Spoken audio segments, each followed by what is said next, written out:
The march of time.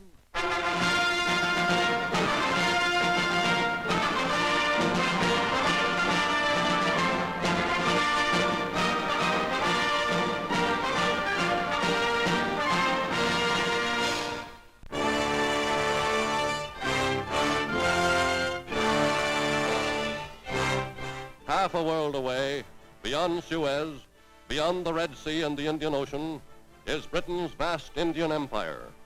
Today, an India at war. Here, under the supreme command of Britain's #1 soldier, General Sir Archibald Wavell, the United Nations are massing their forces for the vast struggle to prevent what they most fear, a meeting of the Axis armies, German and Japanese, on the plains of India.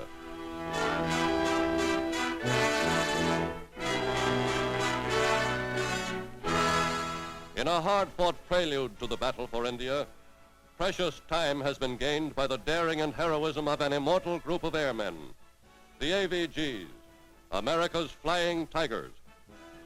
History may record that it was these few score volunteers, men who many months before Pearl Harbor were fighting under the battle-scarred emblems of Chiang Kai-shek's Free China, who did as much as any others to save India in its first weeks of mortal danger.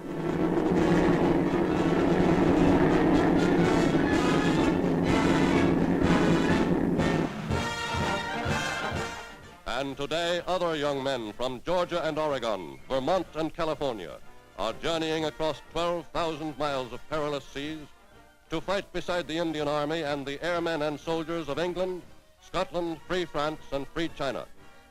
For the war which has encompassed the earth has made faraway India a vital frontier, not alone of the British Empire, but of the United States.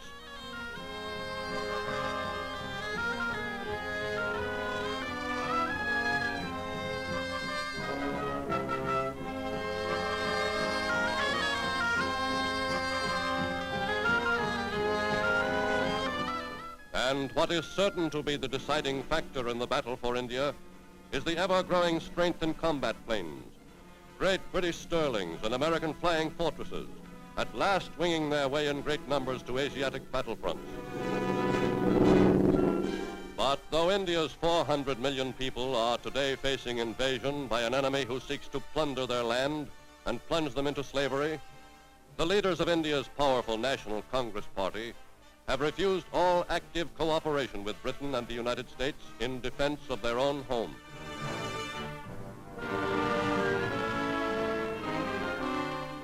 When their good friend and neighbor, China's hard-fighting Generalissimo Chiang Kai-shek, hurried to India to urge their wholehearted and active support against Japan, India's idolized Mahatma Gandhi and his disciples announced that they would not bear arms, but would meet the enemy with their own peculiar weapon, passive resistance. But the National Congress Party, whose symbol is the spinning wheel, though great in influence, numbers by its own claims less than 4.5 millions out of India's 400 millions. And today a majority of the Indian people know that the one hope of ever winning the independence they have so long sought is by giving fullest support to the United Nations in their fight against the enemies of all freedom and all free men, Japan and its Axis partner. Men of India, today joining the Indian Army at the rate of 50,000 a month, have been fighting hard and bravely since the war's beginning in 1939. First in France, then in Africa and the Near East, in Hong Kong and at Singapore. And throughout the long struggle in which victories have been few and defeats have been many, the Indian soldier has lacked neither courage nor endurance, but only what the United Nations have everywhere lacked in these first years, tanks and fighting planes, the essential weapons of modern war.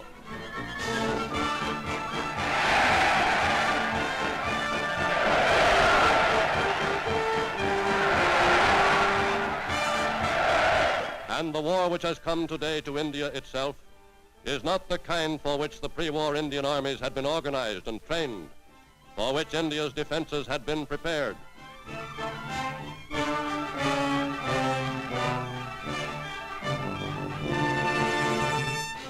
For more than a century, the colonial government had felt safe from land invasion, for the towering Himalayas cut off easy access from the north.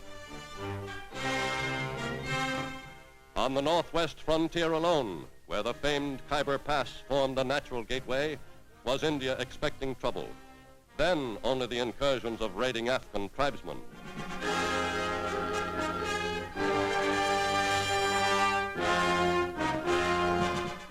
And the empire was supremely confident of the protective might of its strategic sea fortresses, Gibraltar and Malta to the west, Hong Kong and Singapore to the east, from which for decades Britain's navy had ruled the oceans of the world. And like the other Western nations, the British Empire was proud and complacent, and its military men consistently underrated the legions of little goose-stepping men who were busy in the crowded island empire of Japan, thousands of miles away beyond the China Seas.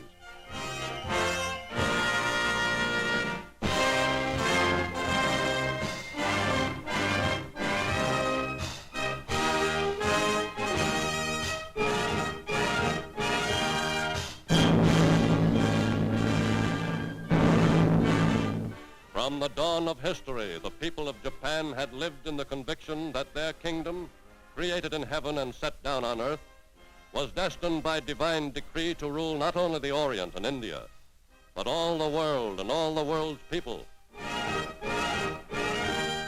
They believe not only that their emperor is of divine origin, but that through him each Japanese himself partakes of divinity. Being divine, these 70 million sons of heaven feel that their national will is the will of the gods, that no force on earth can successfully stand in their way, and that lying, deceit, and treachery are legitimate and even praiseworthy in gaining their desired ends.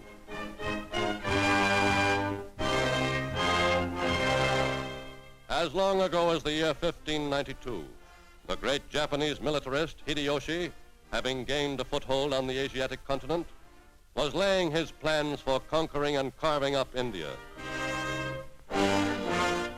And in the century since Japan was awakened from its long period of self-isolation, the Japanese militarists, remembering Hideyoshi, have lived and worked for the day when they would be prepared to launch on a grand scale their final war of conquest.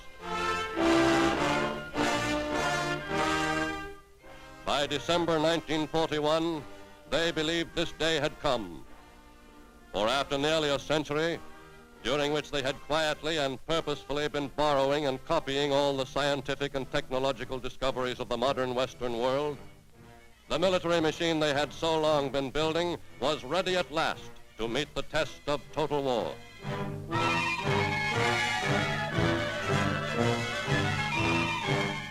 As far back in history as 1931, when Japan, marching into Manchuria, confronted a world at peace with its first act of aggression, she discovered that for all their lofty talk, the Western nations were afraid to take effective action.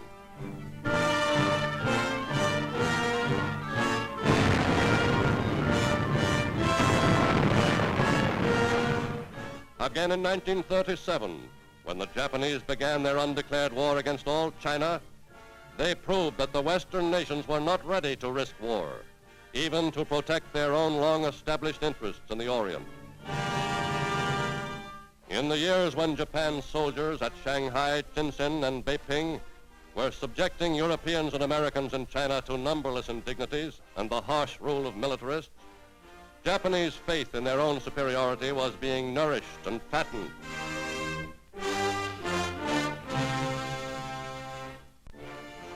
To Japan's men of the sword, America's acceptance of their deliberate attack upon the U.S. river gunboat Panay was final and ample proof that the nation they most feared was willing to go to any length to avoid war. Through all these years, Japanese political pressure was doing its part to slow down the U.S. rearmament program, had successfully prevented the fortification of U.S. bases in the far Pacific by protesting that such action would constitute an unfriendly gesture to a friendly people. And when Tokyo announced the signing of a full military alliance with Adolf Hitler and his warring Axis, the rejoicing Japanese knew that after their 350 years of waiting, their day of destiny was at hand.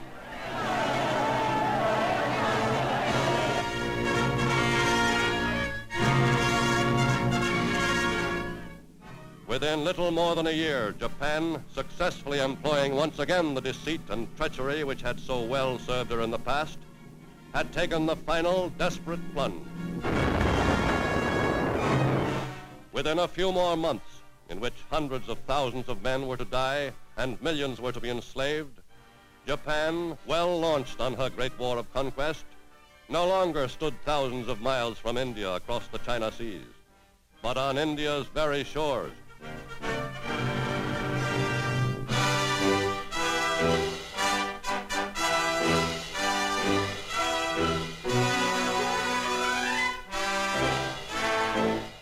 Nowhere outside of China is there so vast a reservoir of manpower for labor and for fighting as India's 400 million people, nearly 6 times the population of Japan. And one of the most important war capitals of the United Nations is the colorful imperial city of New Delhi, presided over by India's austere and correct viceroy, the second Marquis of Linlithgow.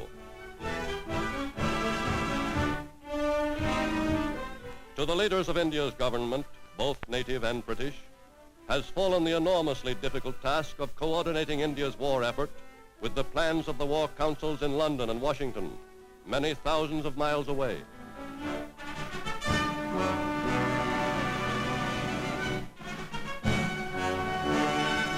For under British rule, the security of India, half as big as the United States and 3 times as populous, has never been entrusted to the Indian people, but reserved as a function of Great Britain and its viceroys, who one after another have ruled India in the name of the distant King Emperor.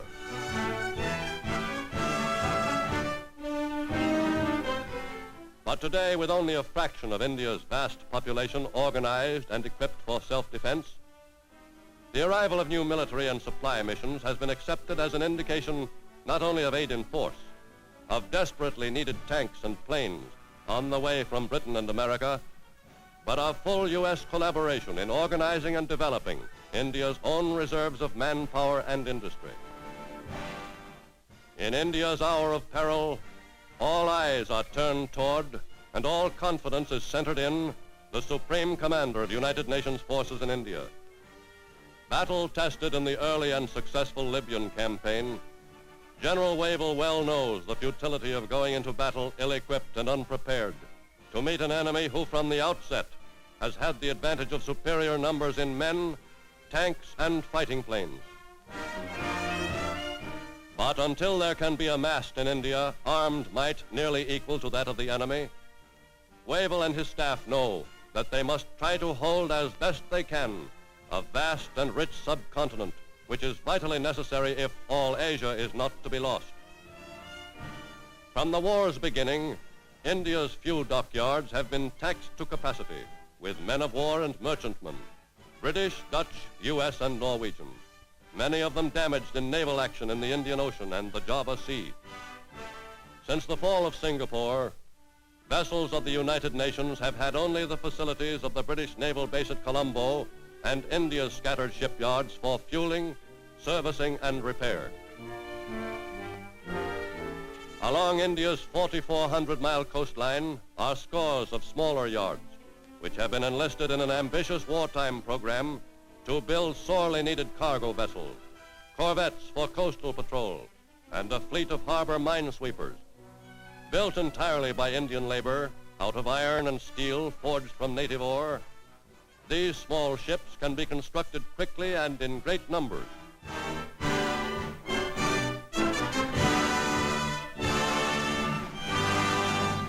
From the ranks of India's youth have already come thousands of keen and courageous men to join the Royal Indian Navy, by tradition the senior service. Though many of them have never seen the ocean before enlisting, they have proven quick to learn the fundamentals of naval routine. Within weeks, they are ready to serve usefully as full-fledged members of the crew on combat vessels.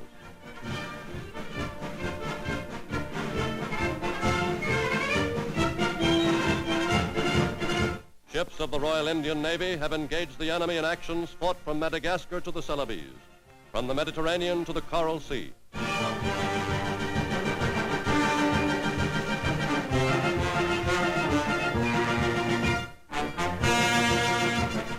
Though the Indian Air Force, the IAF, is not yet formidable in numbers, Indian airmen have shown themselves the equal of any in courage and skill.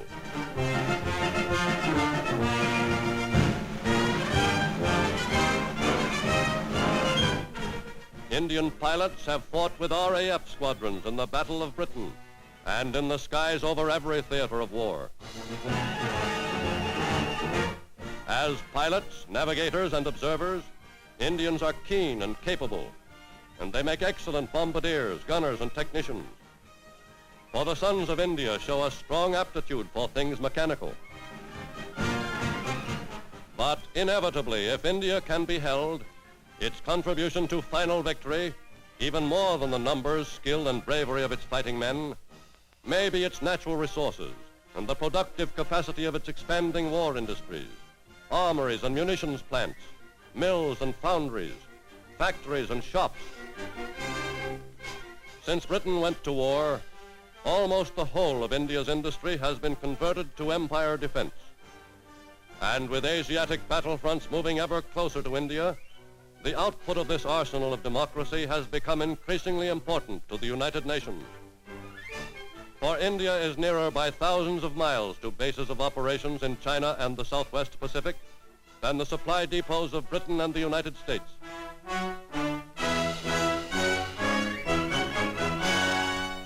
And with cargo space precious and sea routes hazardous, the United Nations need only transport to India the non-ferrous metal she lacks, the lathes, machine tools, and dyes that she needs, in order to create an industrial establishment whose output will be double and treble its already large capacity.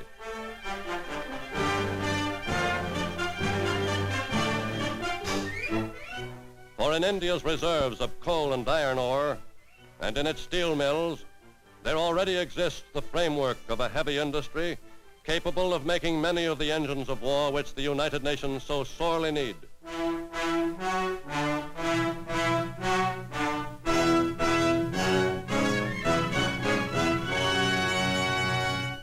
Largest steel works in the whole of the British Empire is the great Tata plant at Jamshedpur, whose output is now a military secret.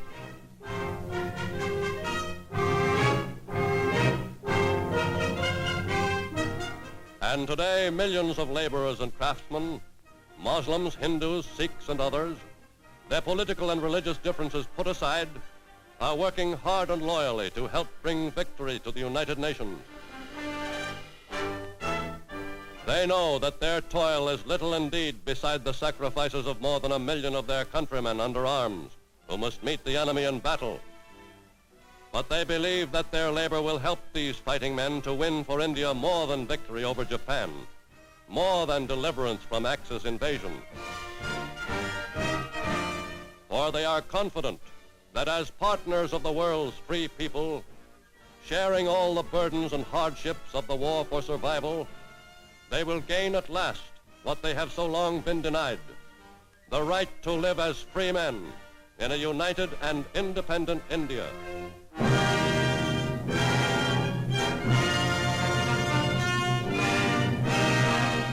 Time marches on.